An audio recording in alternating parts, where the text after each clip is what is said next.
Hello, this is the Tachibana Corporation coming at you with another tutorial video.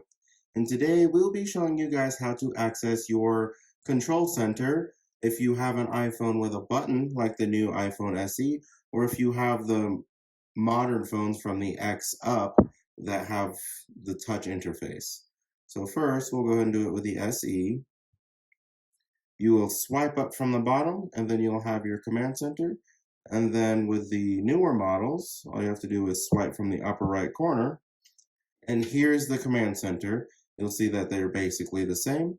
And what's really cool is I'm going to show you guys how to change what's in it. So you'll go to Settings, and then you'll see, oh, here it is, right underneath General, Control Center. And then by default, it says you can access the apps from within the control center. And then this right here, actually, I'll just pull this up here. And then right here, this shows you the included controls. And then here's more controls. So if you'd like, you can add like wallet, text size, like we can just add all sorts of fancy stuff here. And then we'll swipe up from the bottom with this phone. And then you can see it's added all these extra things.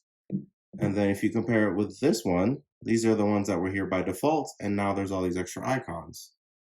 I do believe that is the end of our how to access Control Center and change what icons show up in it tutorial.